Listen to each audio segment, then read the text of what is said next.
Timoteus 1 van vers 1 af. Ek lees dit maar saam. Van Paulus, 'n apostel van Christus Jesus, deur die wil van God gestuur om die belofte te verkondig van die lewe in Christus Jesus. Aan Timoteus, my geliefde seun, genade, barmhartigheid en vrede van God die Vader en Christus Jesus ons Here. Ek dank God dat ek net soos my voorouers met 'n skoon gewete dien, wanneer ek onophoudelik dag en nag in my gebede aan jou dink. Ek onthou jou afskeidstrane en wil jou baie graag weer sien. Dit sal vir my 'n groot vreugde wees. Ek dink ook aan jou opregte geloof, dieselfde geloof wat al in jou ouma Louise en in jou ma Eunice was, en wat daarvan is ek oortuig ook in jou is. Om hierdie rede herinner ek jou daaraan dat jy die genadegawe wat God jou gegee het, toe ek jou die hande opgelê het, soos 'n vuur weer moet aanblaas. Die Gees wat God ons gegee het, maak ons immers nie lafhartig nie, maar vul ons met krag en liefde en selfbeheersing. Jy moet nie skaam wees om die boodskap van die Here te verkondig nie. Jy moet jou ook nie skaam vir my, wat om sy ontwil 'n gevangene is nie. Inteendeel, dra jou deel van die ontberings vir die evangelie met die krag wat God jou gee. Hy het ons gered en ons geroep om aan hom toegewy te wees.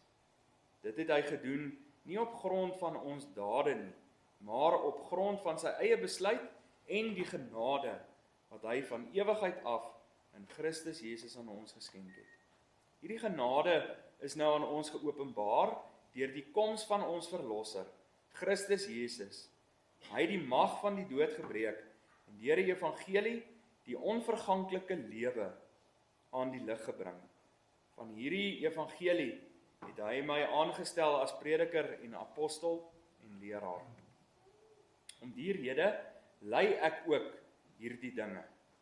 Maar dit skrik my nie af nie, want ek weet op wie ek vertrou, en ek is daarvan oortuig dat hy magtig is om wat hy aan my toevertrou het, tot op die dag dat hy weer kom in stand te hou. Neem die woorde wat jy van my gehoor het as voorbeeld van gesonde verkondiging en volg dit na in die geloof en liefde wat ons in Christus Jesus het. Wat aan jou toevertrou is goed, bewaar dit deur die Heilige Gees wat in ons woon. Soos jy weet, het almal in die provinsie Asië my in die steek gelaat.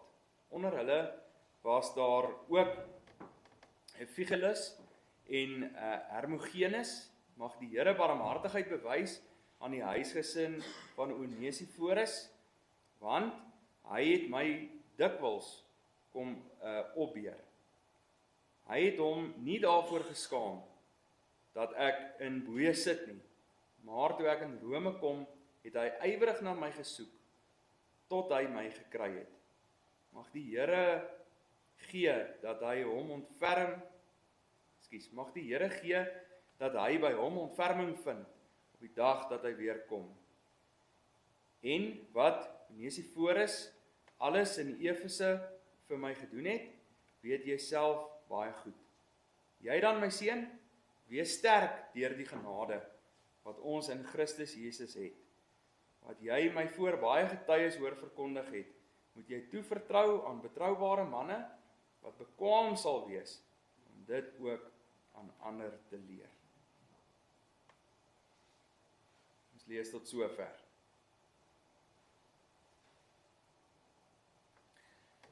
Nou geliefdes, ek dink ons as Suid-Afrikaners weet van een ding baie, en dit is van braai.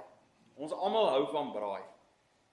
Daar is eintlik iets spesiaal daaraan, net om die vuur aan te steek, hout op te gooi en net te sit en kyk vir ure lank hoe die vlamme met jou praat.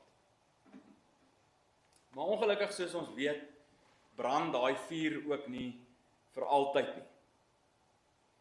Soms wag jy te lank voordat jy braai en dan is die vlamme weg, kole is koud.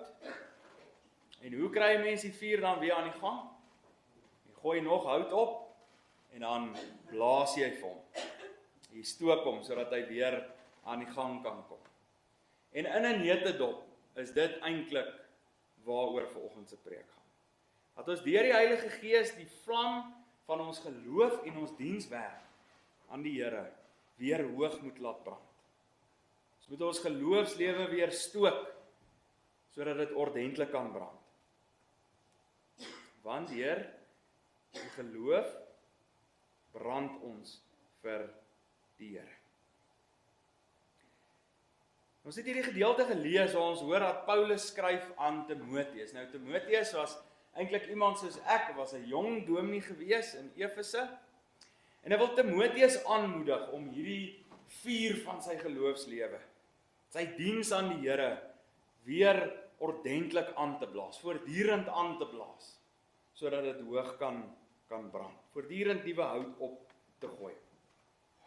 Nou Paulus weet self in sy eie lewe hoe die Satan en ongelowige mense eintlik kom om water op jou vuur te gooi. Juis om dit uit te doof sodat dit nie mooi brand nie, dat dit koue kole kan wees. Inteendeel Paulus skryf hierdie brief aan Timoteus terwyl hy in die tronk sit, juis omdat mense sy vuur wil blus. Omdat hulle hom wil keer om die evangelie van Jesus Christus te verkondig. En kort na hierdie brief is hy dan ook tereggestel. En daarom kan 'n mens sê, as daar nou eintlik iemand in hierdie lewe is, as jy vir Paulus goed ken, gaan lees bietjie op oor sy geskiedenis. Hulle gooi hom letterlik met klippe en dan sleep hulle hom uit 'n stad uit en dan sodra hy weer genoeg krag gekry en dan gaan hy net weer terug en dan gaan hy aan met sy werk. So as daar nou iemand in hierdie lewe is wat se vlammetjie eintlik laag moes brand, dan sou mens kon sê dit sou Paulus wees. En Paulus het geleer hoe 'n gelowige vurig kan bly in tye wat hy ontberings moet dra, te midde van swaar kry, te midde van belediging. En dit wil hy ook nou vir hierdie jong dominee Timoteus leer. En daarom moet Timoteus weet, wat is die emmers water in die lewe wat die Satan gebruik, wat ongelowige mense gebruik om sy diensywer mee dood te gooi. En die grootste, ek dink in Timoteus en Paulus se tyd was vervolging gewees. Ons sien keer na keer in die Bybel en veral in die boek Hebreërs ook die gelowiges wat se vlammetjie eintlik dood begin gaan. Wat nie meer 'n kans sien om te brand vir die Here nie, want hulle word vervolg. En hierdie dinge is nie eintlik net daar ver nie, ons beleef dit tot 'n mate toe in ons lewens ook. As ons dink aan die Christendom wat al hoe meer en meer uit skole uitgeskuif word. Werke waar jy in vandag se dae nie meer aangestel kan word nie, tensy jy nie, gelykheidstraining gekry het nie. As jy nie dink op 'n sekere manier of as jy nie glo in 'n sekere manier nie, wat teen Christelike waardes gaan. Ongelowige mense in die kringe waarin ons beweeg, of selfs mense wat ons goed ken, wat die kerk verlaat het, en saam met dit eintlik maar net heeltemal ophou brand het. Soms gebeur dit dat selfs kerke, dat lidmate mekaar se vure doodgooi. Moet ons vashou aan ou kole, of vashou aan as wat klaar uitverbrand het.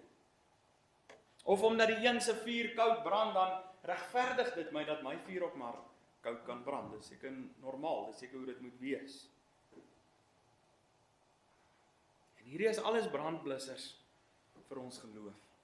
Dis dinge wat maak dat ons passie en ons ywer vir die Here begin verloor, vir sy dienswerk verloor, dit waarvoor hy ons roep. En ek sê altyd dat wanneer dit gebeur, dan glimlag die Satan breed, want dis presies wat hy wil regkry. Dis om ons vlam vir die Here te blus. Maar Paulus verduidelik dan nou verder hoe hierdie dinge ons geloof en ons ywer doodmaak. En hy noem 3 goeters in hierdie gedeelte. In die eerste plek vrees, in die tweede plek skaamte, in die derde plek onwilligheid. Die woord wat Paulus dan nou hier gebruik vir vrees beteken ook eintlik lafhartigheid. Ons almal weet wat 'n lafaard is. Die kern van hierdie woord is eintlik vrees. Vrees vir vervolging, vrees vir verlies. Wat ek dalk kan ly wanneer ek vir die Here moet opstaan, dat ek dalk my werk gaan verloor of dat ek dalk 'n verhouding gaan verloor. Vrees dat dit my iets gaan kos. Dat dit dalk my gesin uitmekaar uit gaan skeer.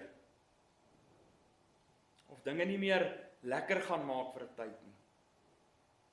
En die ding van vrees is, geliefdes, dit maak jou kragteloos.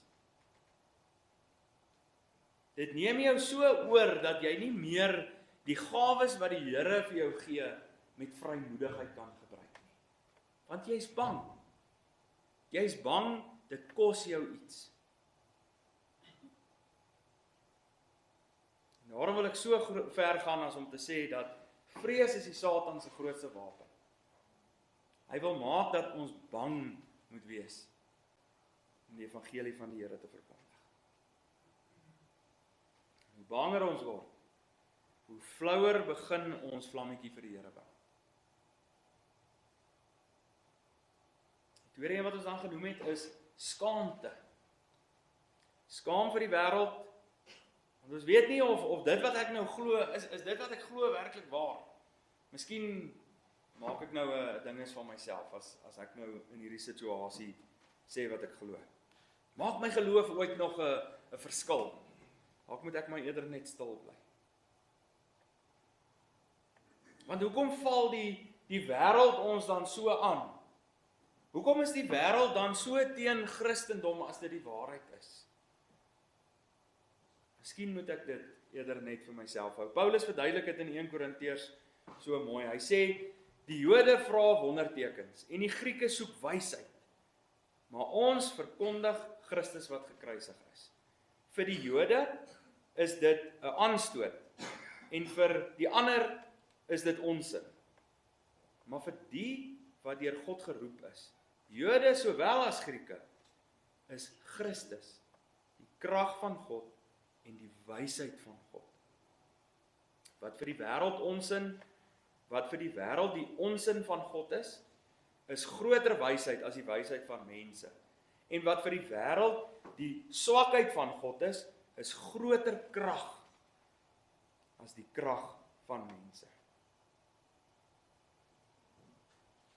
Ons lees ook in hierdie gedeelte dat Timoteus hulle teenstanders gehad het.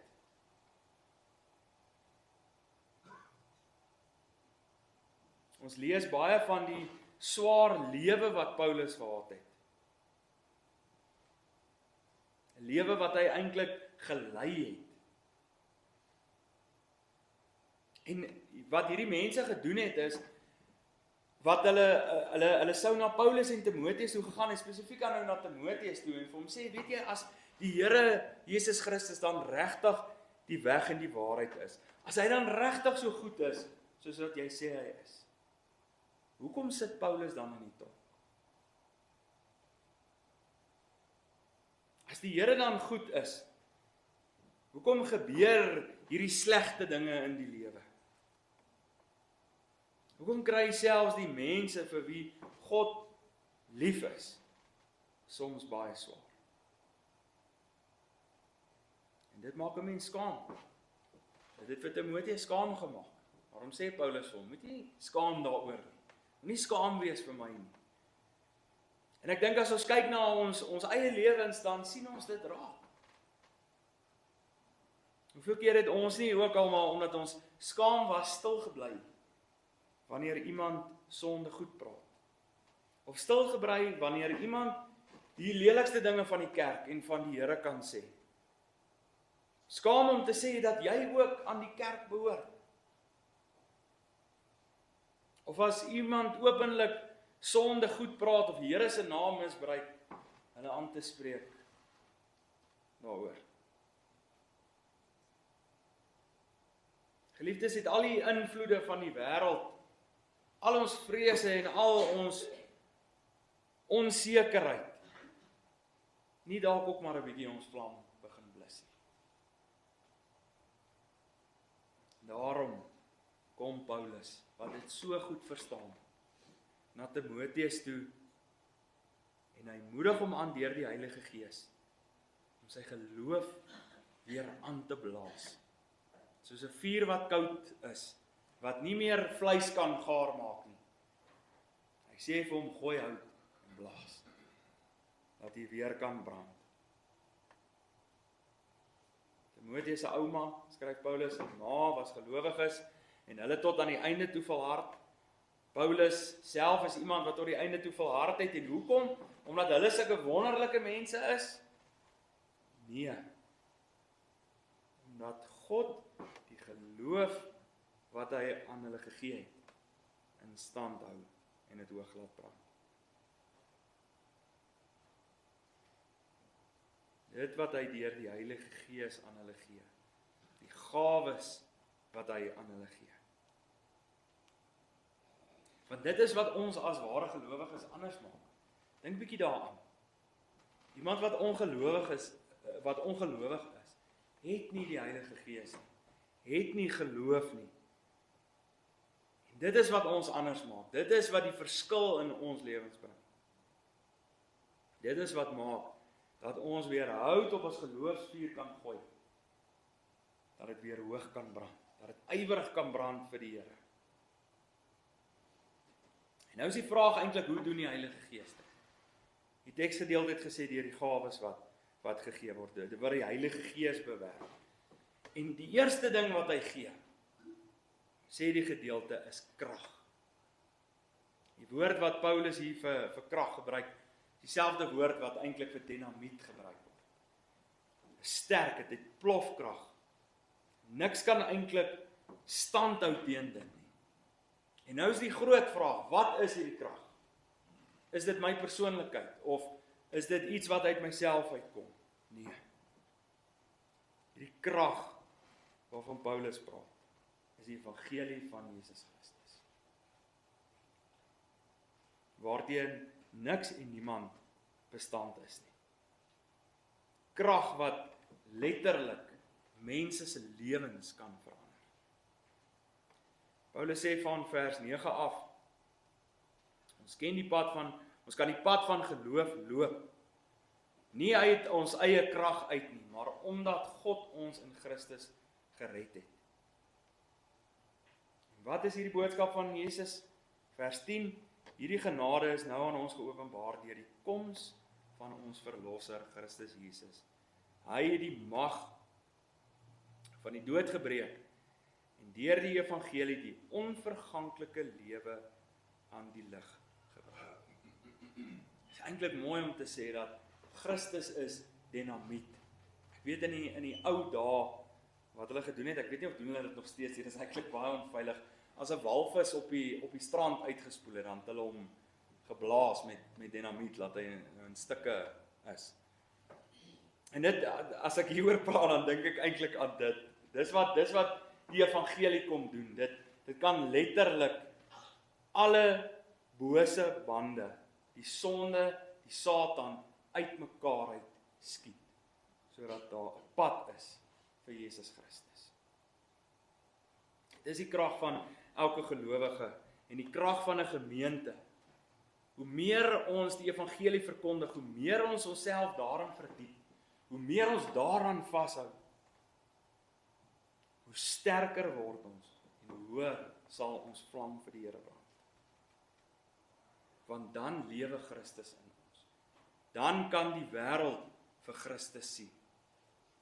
Ek dink julle het dit al baie meer gesien as ek, as jy so ry.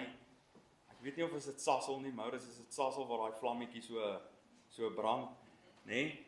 En dis eintlik vir my so mooi, net toe ons Psalm 119 nog gesing het dit my daaraan laat dink. Dit is hoe Christus in ons lewens is 'n fakkel wat eintlik brand.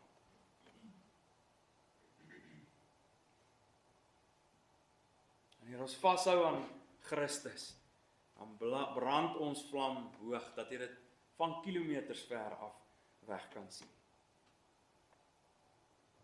Dis hoe ons vlam weer hoog laat brand, is om vas te hou aan die evangelie. Die tweede gawe wat die Heilige Gees dan weer gee, dat ons geloofsywer weer hoog kan laat brand, is liefde. Dis ons motivering, ons dien die Here nie omdat ons bang is vir hom nie, nie omdat ons vrees nie. Dis wat die moslems doen. Die moslems praat jou bang. Allah gaan jou straf as jy nie reg lewe. Ons lewe omdat ons lief is vir die Here, omdat hy my gered het. Ons dien nie die Here ter wille van mense nie, ons dien hom nie ter wille van die voortbestaan van 'n gemeente nie. Ons dien die Here ter wille van ons liefde vir hom. Omdat hy ons eerste ook lief het. En daarom is ek lief vir my naaste. Daarom maak ek nie my naaste dood nie, soos ons vanoggend gelees het ook. Juis omdat ons mense lief het, verkondig ons die evangelie. Lewe ons die evangelie. Sodat die mense die evangelie kan beleef. En hoe laat liefde ons geloofsvlam weer hoog brand? Hoe meer ons fokus op ons verhouding met die Here, hoe groter en hoe liewer sal ons ywer vir die Here wees. Die derde gawe wat die Gees dan gee, ons geloofsywer om weer te brand, is selfbeheersing. Die woord wat hier gebruik word is 'n snaakse woord. Ek het nou die naam al vergeet, Peter, miskien kan jy my help. Maar is 'n woord wat net een keer in die Nuwe Testament gebruik word. Ek kan nou nie, hy word net een keer, daar's 'n paar sulke woorde wat net op een plek in die Bybel gebruik word. En natuurlik is dit moeilik om sulke woorde te verstaan. Maar die woord beteken om koelkop te bly in krisis. Selfbeheersing te hê. Laat ons dink aan preke, hele paar, seker mal maande terug, oor krag wat onder beheersing is. Koelkop te bly in krisisse, nie deur emosies beheer te word nie, maar deur die Heilige Gees van die Here. Hoe verkry ek hierdie selfbeheersing?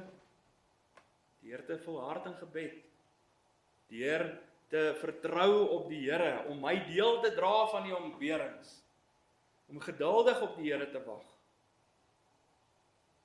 Dan laat ek nie toe dat vrees my oorheers nie. Dan word ek nie innerlik skaam vir die Here nie. Maar ek bly werk met fyn oordeel en goeie aanvoeling aan dit wat reg is en dit wat die Here wil hê. En daarom, geliefdes, hoor die eenvoudige aanmoediging van die Here vanoggend. Vir elkeen van ons persoonlik, maar vir ons as gemeente ook. Belaas die vlam van jou geloof weer aan. Vir jou diens vir die Here, sodat dit hoog kan brand, soos daai toring van Sasol, dat die wêreld dit kan sien. En hy doen dit deur die gawes wat hy vir ons gee. Ons kan volhard met die krag van die woord, die evangelie, die dringendheid van die liefde, maar nie sonder die Heilige Gees wat dit in ons werk nie. Dan sal die duiwel magteloos wees. Hy sal maar ons vlam kom blus. En hoe meer hy gooi, hoe meer sal ons blaas. Dat ons ywer weer hoog kan brand vir die Here. Amen.